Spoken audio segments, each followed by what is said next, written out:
નમસ્કાર મિત્રો, 12મા ધોરણમાં આપણે ગ્રામરની આજે તમારા યુનિટ 5ના લેસન નંબર 2 એટલે કે રીડ 2ની જે કવિતા છે, પોએમ નો મેન આર ફોરેન, એની સાથે શરૂઆત કરીએ છીએ. અને ગયા વખતે કહ્યું હતું એમ હવે દરેક લેક્ચરની સાથે એડિશનલ નાના કે મોટા ટૉપિક પર 1, 2 કે 3 લેક્ચરમાં કમ્પ્લીટ થાય એ રીતે વ્યાકરણ જે આપણે 11મામાં ઓલમોસ્ટ બધું 12માને અનુલક્ષીને જે કમ્પ્લીટ કર્યું છે એ રિવિઝન રૂપે અત્યારે હવે તમારી સામે હું રજૂ કરું છું. પણ એક સાથે જ્યાં જ્યાં પણ મને ફેરફાર કરવા યોગ્ય લાગ્યો છે ત્યાં ફેરફાર કરીને તમારી સામે રજૂ કર્યું છે મેં, કે જેથી કરીને સરળતાથી તમે સમજી શકો. એમાં મુખ્ય બાબત એ તમારે યાદ રાખવાની છે મિત્રો કે જે તે કાળના અલગ વિભાગ મેં કરી નાખ્યા છે કે જેથી તમે સરળતાથી સમજી શકો. થોડું ડીપમાં ગયેલો છું અને એની સાથે દરેકમાં 12, 15, 20, 12, 15, 20 જ્યાં જેવી જરૂરિયાત મને લાગી છે તમારે પ્રેક્ટિસ માટે એ પ્રમાણે મેં પ્રેક્ટિસ એક્સરસાઇઝના વાક્યો પણ આમાં સ્લાઇડ સ્વરૂપે આપેલા છે. તો એના જવાબ પણ તમારે આ સમજી અને મને મોકલી આપવાના છે. એવી આશા રાખો મિત્રો કે તમે દરેક વિદ્યાર્થી ભાઈ બહેન આને સમજી અને એના આન્સર સાથે જે પ્રેક્ટિસના આપેલા છે તે ખાસ કરશો. જોઈએ છીએ આપણે હવે શરૂઆત કરીએ છીએ. પહેલો વિભાગ 12મા ધોરણમાં ઇંગ્લિશ વ્યાકરણમાં ટેન્સીસ પર આપણે ચાલીએ છીએ. પણ કાળ પર જતાં પહેલાં એને મૂળભૂત રીતે કયા વિભાગમાં આવે એ મેં મૂકેલું છે. તો સાદી બધી જ ક્રિયાઓ એ હંમેશા સર્વનામના રૂપો પર આધારિત હોય છે. એટલે પ્રોનાઉન ફોર્મેશન એટલે સર્વનામના રૂપો એમાં આપણે જઈએ છીએ અને એમાં 3 કાળ આવે છે. તો ત્રણેય કાળનો એક ટેબલ, એમાં કઈ રીતે કઈ વાક્ય રચના બની શકે. મુખ્યત્વે આપણે એક્ઝામની અંદર હકાર, નકાર અને પ્રશ્નાર્થ એ રીતે આવતા હોય છે વાક્યો. તમારે કાં લખવાના હોય અને કાં તો પૂછાયેલા જે સવાલ હોય તેમાં તમારે જવાબ આપવાના હોય. તો મુખ્યત્વે 3 પ્રકાર હકાર, નકાર અને પ્રશ્નાર્થ એ ત્રણેમાં કઈ રીતે વાક્ય રચના હોય છે એ તમારી સામે છે અત્યારે ટેબલ 1ની અંદર. તો એ કઈ રીતે છે ફરી એક વખત રિપીટ કરી દઉં છું અને એ સમજી અને પછીથી તમારે નીચે આપેલી પ્રેક્ટિસ એક્સરસાઇઝના વાક્યો છે એ લખીને મને મોકલી આપવાના છે. શરૂઆત કરીએ છીએ મિત્રો ટેબલ 1A. આ પહેલું જ ટેબલ મેં જે તમને આપેલું હતું એક સાથે બધા જ કાળનું, એને અલગ અલગ 3 વિભાગમાં મેં પ્રોનાઉન ફોર્મેશન, ટુ બી ફોર્મેશન અને ટુ હેવ ફોર્મેશન એ રીતે અલગ કરી નાખેલા છે. તો દરેકમાં આ જ રીતે 3 ટેબલ આવશે. ક્યાંય જરૂરી હશે તો 2 જ હશે. સમજવા પ્રયત્ન કરીએ છીએ આપણે. જોઈએ પ્રેઝન્ટ ટેન્સ એટલે વર્તમાન કાળના સર્વનામના રૂપો કઈ રીતે બને છે. પહેલું, પહેલા પુરુષના એકવચન અને બહુવચનમાં પહેલું હકાર વાક્ય રચના. તો આઈ સાથે હંમેશા મૂળરૂપ આવે. નકારમાં આઈ સાથે ડોન્ટ અને ક્રિયાપદ એ મૂળરૂપમાં આવશે. પ્રશ્નાર્થમાં પણ આઈ સાથે ડુ અને મૂળરૂપ ક્રિયાપદનું છેલ્લે પ્રશ્નાર્થની નિશાની ફરજિયાત મૂકવાની છે. પહેલા પુરુષનું બહુવચન વી એની સાથે પણ હંમેશા મૂળરૂપ આવે. નકારમાં વી સાથે ડોન્ટ એની સાથે ફરી મૂળરૂપ. પ્રશ્નાર્થની શરૂઆત પણ વી સાથે હોય તો ડુથી થશે. ક્રિયાપદનું મૂળરૂપ અને છેલ્લે પ્રશ્નાર્થની નિશાની. તો સામાન્ય રીતે જો આને સમજીએ કે યાદ રાખીએ તો પહેલા પુરુષમાં હકારમાં આઈ અને વી સાથે મૂળરૂપ આવે. નકારમાં ડોન્ટ સાથે મૂળરૂપ આવશે અને પ્રશ્નની શરૂઆત ડુથી થાય. એ રીતે આપણે યાદ રાખશું. બીજા પુરુષમાં યુ અને યુ એકવચન અને બહુવચન બંનેમાં એક જ સરખું આવે છે. તો માત્ર એક જ વસ્તુ જોશું આપણે એકવચન તો પણ ખ્યાલ આવી જશે. યુ સાથે હકારમાં હંમેશા મૂળરૂપ આવે. નકારમાં યુ સાથે હંમેશા ડોન્ટ સાથે મૂળરૂપ આવશે અને યુ આપેલો હોય કરતાં તો પ્રશ્નની શરૂઆત હંમેશા ડુથી થશે, કારણ કે એ હંમેશા બહુવચનમાં જ ગણાય છે. તો એક વચનને બહુવચન બીજા પુરુષમાં યુ સાથે સમજીએ તો હકારમાં હંમેશા મૂળરૂપ, નકારમાં ડોન્ટ સાથે મૂળરૂપ અને પ્રશ્નમાં ડુ જ હંમેશા આવશે, ક્રિયાપદનું મૂળરૂપ આવશે. પ્રશ્નમાં આ વસ્તુ ખાસ યાદ રાખશું કે છેલ્લે આપણે પ્રશ્નાર્થની નિશાની ફરજિયાત મૂકવાની છે મિત્રો. ત્રીજા પુરુષમાં હંમેશા અલગ પડે તો આમાં પણ હી, શી અને ઇટ માટે એક જ સરખો નિયમ લાગુ પડશે. હકાર વાક્યમાં મૂળ રૂપની સાથે એસ અથવા ઈએસ લાગેલો હોય એને આપણે સાદી રીતે સમજીએ છીએ કે ત્રીજા પુરુષમાં હી, શી કે ઇટ સાથે હકાર વાક્ય રચનામાં એસ અથવા ઈએસ વાળું રૂપ ક્રિયાપદનું મુકાશે. નકાર વાક્ય રચનામાં હંમેશા હી, શી કે ઇટ સાથે ડઝન્ટ વપરાય અને ક્રિયાપદનું હંમેશા મૂળ રૂપ વપરાશે. એટલે ડઝન્ટ પ્લસ V1 એમ યાદ રાખશું નકાર વાક્ય રચનામાં. અને ત્રીજા પુરુષના પ્રશ્નાર્થ વાક્યો હંમેશા ડઝથી બનશે. એટલે હી, શી અને ઇટ ત્રણેયમાં પ્રશ્ન એ હંમેશા ડઝથી બનશે અને છેલ્લે પ્રશ્નાર્થને નિશાની મૂકશું. ટૂંકમાં જ કેવી રીતે યાદ રાખશું એ બોલું છું હવે. ત્રીજા પુરુષમાં હી, શી અને ઇટ માં હકાર વાક્ય રચનામાં હંમેશા એસ અથવા ઈએસ વપરાય. ફરી સમજાવું છું. હકાર વાક્ય રચનામાં હી, શી, ઇટ સાથે હંમેશા એસ અથવા ઈએસ વાળું રૂપ, નકારમાં હંમેશા ડઝન્ટ સાથે મૂળ રૂપ અને પ્રશ્ન હંમેશા ડઝ સાથે મૂળ રૂપ આવે એ રીતે વપરાય છે તેમ યાદ રાખશું.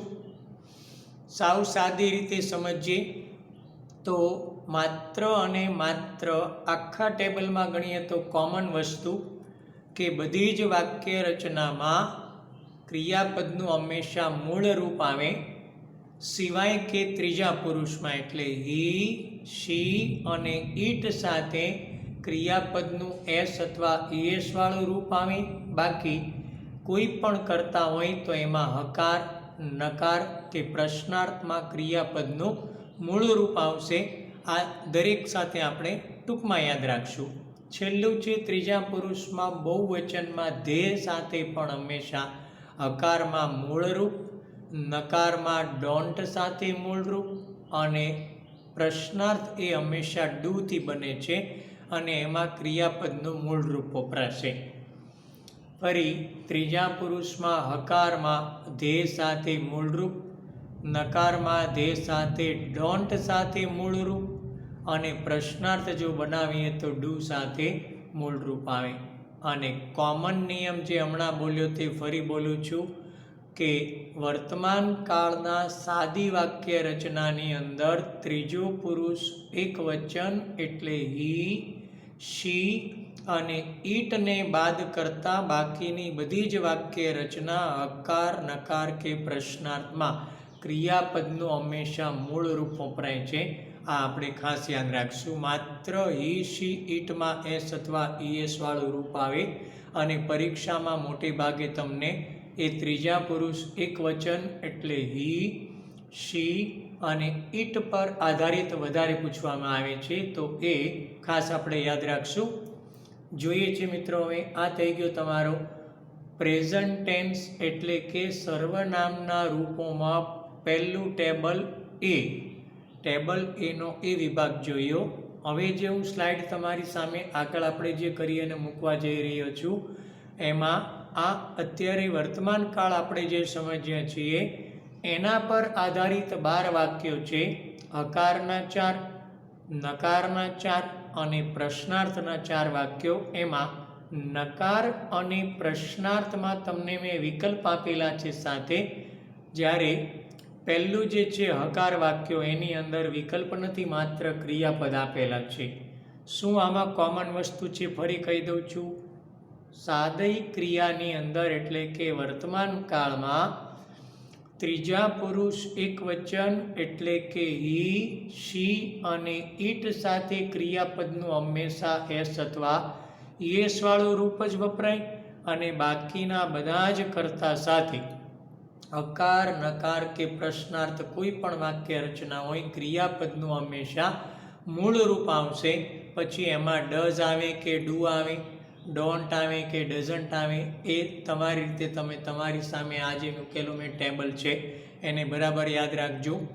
એ પછીની જે સ્લાઇડ બતાવવા જઈ રહ્યો છે મિત્રો, એમાં મારે સમજાવવાનું કંઈ નથી, એ તમારા માટે છે, પણ છતાં તમને થોડી એક હિન્ટ એમાં આપી દઉં કે જે આપેલા છે એમાંથી પહેલા 4 વાક્યો એ ત્રીજા પુરુષ એકવચન અને બહુવચન પર આધારિત છે. 5 થી 8 વાક્યો એ નકાર વાક્ય રચના પર આધારિત છે અને 9 થી 12 4 વાક્યો છે એ પ્રશ્નાર્થ વાક્ય રચના પર આધારિત છે. એટલે એક વખતે ટેબલ બરાબર આગળ જે ટેબલ 1માં એ વિભાગ સમજાવ્યો એ બરાબર સમજી લેજો. એ પછી જ આ પ્રેક્ટિસ એક્સરસાઇઝના જવાબ લખીને મોકલવાના છે. માત્ર આન્સર કોઈ પણ વિદ્યાર્થી લખીને નહીં મોકલે, આખું વાક્ય ફરજિયાત દરેકે લખવાનું છે અને એ આપણી જે બુક બનાવવાની છે એની સાથે તમે પછીથી આગળ એ કાળનું જે બધું લખેલું છે ત્યાં એટેચ કરી શકો છો, જોડી શકો છો 11મા ધોરણની વ્યાકરણની બુકમાં. આ છે તમારી સામે પ્રેક્ટિસ એક્સરસાઇઝના 12 વાક્યો. 1 થી 4 એ હકાર વાક્યો પર આધારિત, 5 થી 8 એ નકાર વાક્ય પર આધારિત અને 9 થી 12 એ પ્રશ્નાર્થ વાક્ય રચના પર આધારિત છે. એ તમારે લખીને મને મોકલવાના છે. જોઈએ હવે એમાં ને એમાં ટેબલ એનો બીજો વિભાગ એટલે ભૂતકાળ પર આધારિત. કઈ રીતે વાક્ય રચના બને છે પહેલાં આપણે એ સમજીએ અને પછી એની પ્રેક્ટિસ એક્સરસાઇઝના થોડા વાક્યો તમને આ સ્લાઇડ સાથે છે અને બાકીના થોડા આગળ ઉપર આપેલા છે. કઈ રીતે? બહુ જ સિમ્પલ મિત્રો. ભૂતકાળની અંદર બધા જ કર્તા સાથે હકાર વાક્ય રચનામાં માત્ર અને માત્ર વેટુનું રૂપ એટલે ભૂતકાળનું રૂપ જ વપરાય. જો કાઉન્સમાં તમને ગો આપેલું હોય તો હંમેશા દરેક સાથે વેન્ટ જ આવે. એક ઉદાહરણ તરીકે બોલું છું. સેકન્ડ, બ્રિંગ આપેલું છે અને ભૂતકાળનું રૂપ તમારે મૂકવાનું છે તો એમાં હંમેશા બધા જ કર્તા સાથે બ્રોટ જ આવશે. આ થઈ ગયું હકાર વાક્ય રચના. ફરી કહું છું, ભૂતકાળની અંદર 3 વાક્ય રચનામાં પહેલી હકાર વાક્ય રચનામાં આઈ, વી, યુ, હી, શી, ઈટ અથવા ધેમાંથી કોઈ પણ કર્તા હોય એ દરેક કર્તા સાથે હંમેશા ભૂતકાળનું રૂપ જ વપરાય છે. સેકન્ડ પર જઈએ નકાર વાક્ય રચના, તો એમાં પણ દરેકમાં જોઈ શકો છો તમે એક જ સરખું છે. શું? તો કે પહેલો પુરુષ, બીજો પુરુષ, ત્રીજો પુરુષ એકવચન કે બહુવચન, એનો અર્થ કે આઈ, વી, યુ, હી, શી, ઈટ એ દરેકની સાથે નકાર વાક્ય રચનામાં હંમેશા ડીડન્ટ સાથે મૂળ રૂપ જ વપરાય. ફરી કહું છું, સાદા ભૂતકાળની નકાર વાક્ય રચનામાં બધા જ કર્તાની સાથે હંમેશા ડીડન્ટ સાથે મૂળ રૂપ જ વપરાશે. દાખલા તરીકે વાક્ય નકાર આપ્યું છે તો કોઈ પણ કર્તા હોય એમાં જો નકાર લખવાનું હોય તો ડીડન્ટ સાથે મૂળ રૂપ આપેલું હોય તે જ આવશે. એમાં ભૂતકાળનું રૂપ આપેલું હોય કે ભૂતકૃદંત ડીડન્ટ સાથે એ જવાબ ક્યારેય નહીં આવે. સાદી રીતે યાદ રાખશું કે સાદા ભૂતકાળની નકાર વાક્ય રચનામાં બધા જ કર્તા સાથે હંમેશા ડીડન્ટ પ્લસ V1 એટલે કે ડીડન્ટ સાથે મૂળ રૂપ જ વપરાશે. ત્રીજો વિભાગ એટલે ત્રીજો પ્રકાર પ્રશ્નાર્થ વાક્ય રચના. તો સાદા ભૂતકાળના પ્રશ્નાર્થ વાક્ય રચનામાં પણ પહેલો પુરુષ, બીજો પુરુષ કે ત્રીજો પુરુષ, એક વચન કે બહુવચન એટલે કે કોઈ પણ કરતા હોય, મીન્સ કે તમને સાદા ભૂતકાળની જો પ્રશ્નાર્થ વાક્ય રચના પૂછેલી હોય ને જવાબ લખવાનો હોય તો કરતા આઈ, વી, યુ, તે, આઈ, વી, યુ, ઈ, શી, ઈટ કે ધેમાંથી કંઈ પણ આપેલું હોય તો એ દરેકની સાથે પ્રશ્ન હંમેશા ડીડથી જ શરૂ થશે અને ક્રિયાપદનું હંમેશા મૂળ રૂપ જ વપરાશે. પ્રશ્નાર્થ વાક્યમાં છેલ્લે પ્રશ્નાર્થની નિશાની મૂકવાનું ભૂલશો નહીં.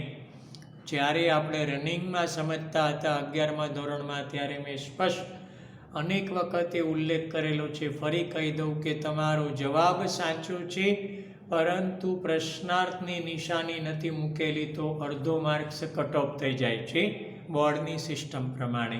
તો યાદ રાખશું ફરી કે સાદા ભૂતકાળની પ્રશ્નાર્થ વાક્ય રચનામાં કોઈ પણ કરતા હોય એટલે કે બંને ખાલી જગ્યાની વચ્ચે પ્રશ્નાર્થમાં હંમેશા આગળ અને પાછળ ખાલી જગ્યા હોય અને વચ્ચે કરતા આપ્યો હોય. એ કરતા આઈ, વી, યુ, ઈ, શી, ઈટ કે ધેમાંથી કંઈ પણ આપેલો હોય તો પહેલી ખાલી જગ્યામાં હંમેશા ડીડ જ આવશે અને એ કરતા પછીની બીજી ખાલી જગ્યામાં હંમેશા ક્રિયાપદનું મૂળ રૂપ જ આવશે. એટલે કે કાઉન્સમાં આપેલું ક્રિયાપદ જે છે એનું એ જ આવશે. ઉદાહરણ તરીકે બોલું તો તમને બે ખાલી જગ્યા કર્તાની આગળ પાછળ આપી છે અને કાઉન્સની અંદર તમને એક ક્રિયાપદ એ બાય આપેલું છે, BUY, તો તમારો જવાબ આવશે પહેલી ખાલી વી આપેલું છે એમ સમજીએ ઉદાહરણમાં કે તમને વાક્ય આપેલું છે એમાં પહેલી અને બીજી ખાલી જગ્યાની વચ્ચે વી આપેલું છે તો પહેલી ખાલી જગ્યામાં ડીડ આવશે અને બીજી ખાલી જગ્યામાં બાય જ આવશે. ટીચ આપેલું હોય તો ડીડ ટીચ એ રીતે આવશે. કરતા કોઈ પણ હોય પહેલી ખાલી જગ્યામાં હંમેશા ડીડ આવશે અને બીજી ખાલી જગ્યામાં હંમેશા આપેલું ક્રિયાપદ છે એમને એમ મૂકી દેવાનું છે. ત્રણે ત્રણનું સાથે ફરી સમજાવી દઉં છું. સાદા ભૂતકાળમાં હકાર વાક્ય રચના સાથે બધા જ કર્તા સાથે હંમેશા ભૂતકાળનું રૂપ જ વપરાય. સાદા ભૂતકાળની નકાર વાક્ય રચનામાં બધા જ કર્તા સાથે હંમેશા ડીડન્ટ સાથે મૂળ રૂપ જ વપરાય અને સાદા ભૂતકાળની પ્રશ્નાર્થ વાક્ય રચનામાં બધા જ કર્તા સાથે પહેલા ડીડ અને બીજી ખાલી જગ્યામાં હંમેશા મૂળ રૂપ જ વપરાય છે. આ બરાબર યાદ રાખજો મિત્રો. ફરી રિપીટ કરું છું. સાદા ભૂતકાળના હકાર વાક્ય રચનામાં બધા જ કર્તા સાથે હંમેશા ક્રિયાપદનું ભૂતકાળનું રૂપ જ વપરાય.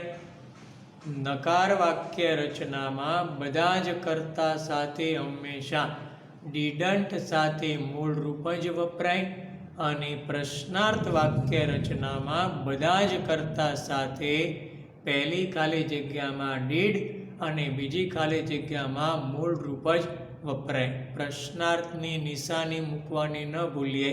ખાસ યાદ રાખજો મિત્રો. ઉતાવળમાં નાની અમથી ઉતાવળ પણ આપણો અડધો માર્ક કાપી લે છે. આ થઈ ગયો મિત્રો સાદા ભૂતકાળનો બીજો એટલે બી વિભાગ. આ છે ટેબલ 1માં. બીજો વિભાગ બીમાં. પહેલો વિભાગમાં એમાં આપણે સમજ્યા સાદો વર્તમાનકાળ અને બીમાં સમજ્યા છીએ અત્યારે સાદો ભૂતકાળ. હવે પહેલામાં જેમ 12 વાક્યો હતા એ જ રીતે આમાં પણ પ્રેક્ટિસ એક્સરસાઇઝ માટે 12 વાક્યો છે. પહેલાની જેમ જ દરેકમાં એક જ સરખા 4 વાક્યો. પહેલા જે 4 વાક્યો છે એ હકાર વાક્ય પર આધારિત. 5 થી 8 અહીંયા તમને 5 અપાઈ ગયું છે ભૂલથી, એ છેલ્લે એકચ્યુઅલી પાછળ મૂકવું જોઈએ. સ્લાઇડ આપણી સાથે જ છે, જોઈ લઈએ મિત્રો સાથે ને સાથે જ. આ સામે આખી સ્લાઇડ તમારે આવી ગઈ છે. 1 થી 4 વાક્યોમાં તમને કૌંસમાં આપેલા ક્રિયાપદના ભૂતકાળના રૂપ એટલે V2 ના રૂપ મૂકવાના છે. 5 થી 8 એમાં નકારના રૂપો મૂકવાના છે. એમાં નકાર આપી દીધેલું હોય છે, મોટે ભાગે ન હોય તો એ આપણે મૂકવાનું છે. મોટે ભાગે એક્ઝામમાં આપી દેવામાં આવે છે.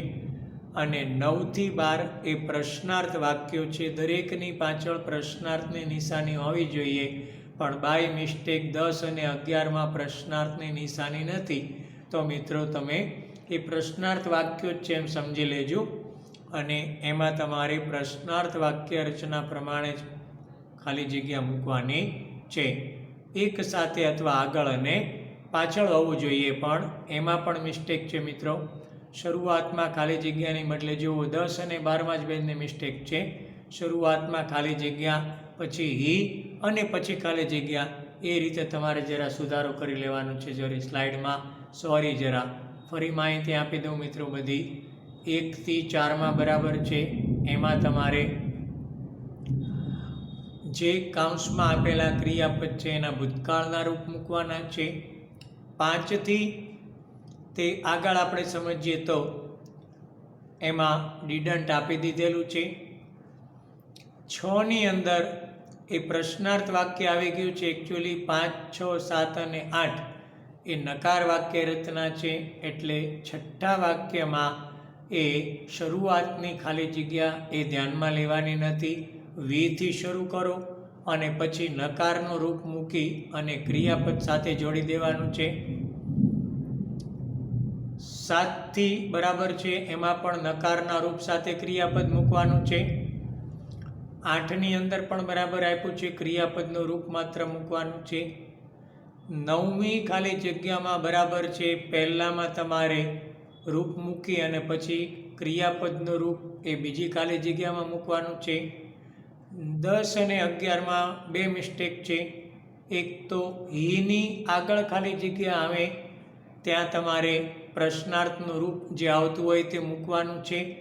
અને પછી કૌંસમાં આપેલું ક્રિયાપદ છે એ તમારે આ હી પછીની આપેલી 10મા અને 11માની અંદર જવાબ લખવાના છે ક્રિયાપદના. છેલ્લે પ્રશ્નાર્થની નિશાની નથી, એ પણ મૂકી દેજો મિત્રો. અને 12 નંબરમાં હવે ક્રમ પ્રમાણે આવી ગયેલું છે, તો એમાં કોઈ ફેરફાર કરવાનો નથી, એ શેડ્યુલ પ્રમાણે મૂકી દેવાનું છે. જોઈએ ભવિષ્યકાળની અંદર સી.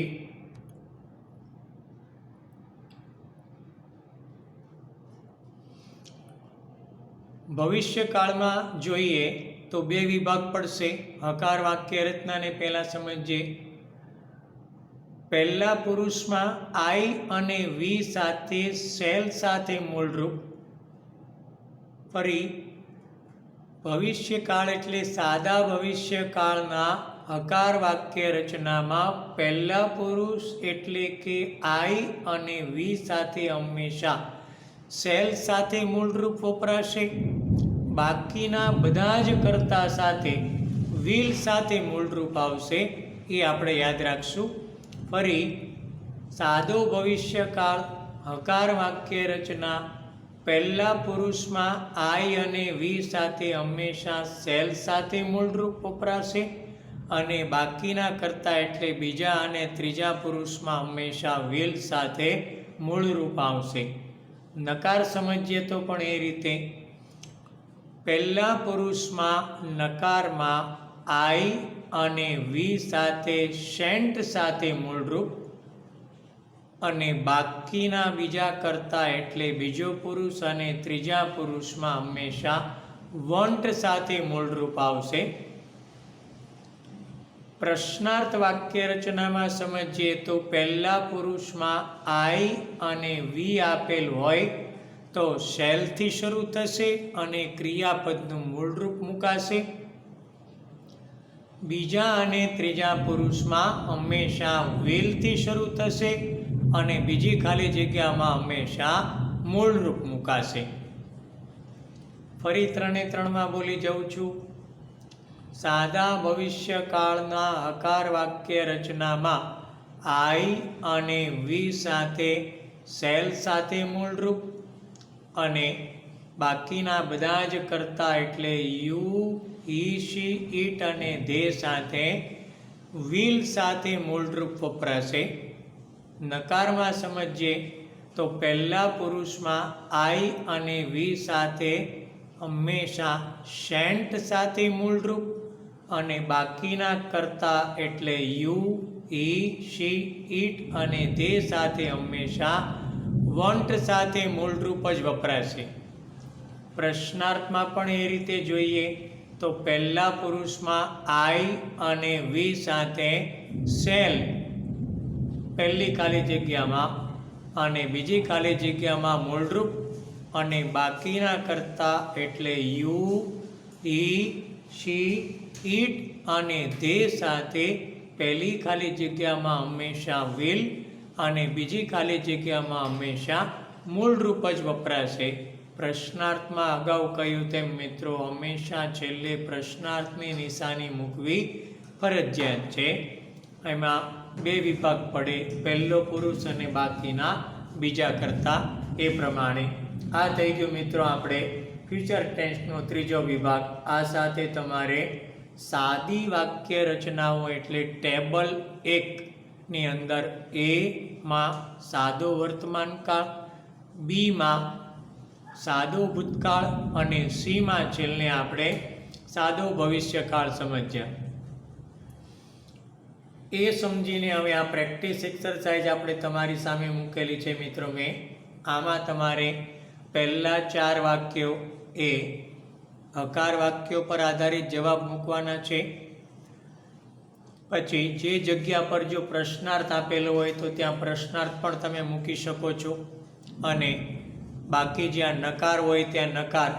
એ ક્રમમાં જરા આડાવળા છે. આમાં 4 સાદી વાક્ય રચના પ્રમાણે સાથે નથી તો આપણે એ પ્રમાણે નહીં લઈએ, પણ જે પ્રમાણે જ્યાં હકાર કે નકાર આપેલું છે કે પ્રશ્નાર્થ છે ત્યાં આગળ એ વાક્યના જવાબ આપણે હકાર, નકાર અને પ્રશ્નાર્થમાં આપી દઈશું. એ જ રીતે તમને જે ફેરફાર કરવાનો મેં ભૂતકાળમાં કહ્યું હતો એમાં પણ ફેરફાર કરવાને બદલે જે જગ્યા પર તમને પ્રશ્નાર્થ આપેલું છે ત્યાં પ્રશ્નાર્થ મૂકી દેજો, નકાર આપ્યું છે ત્યાં નકાર લખી નાખજો અને બાકીનામાં હકારના જવાબ લખી નાખશો તો એ રીતે પણ ચાલશે મિત્રો. જેમાં જેટલા પણ વાક્યો આવે જે પ્રમાણે આવતા હોય, મેં તમને હમણાં સમજાવ્યું ત્યારે જે 10 અને 11 વાક્યની અંદર ફેરફાર કરવાનો કહ્યો હતો એને બદલે હવે જે સૂચના આપું છું તે બરાબર સમજી લે મિત્રો.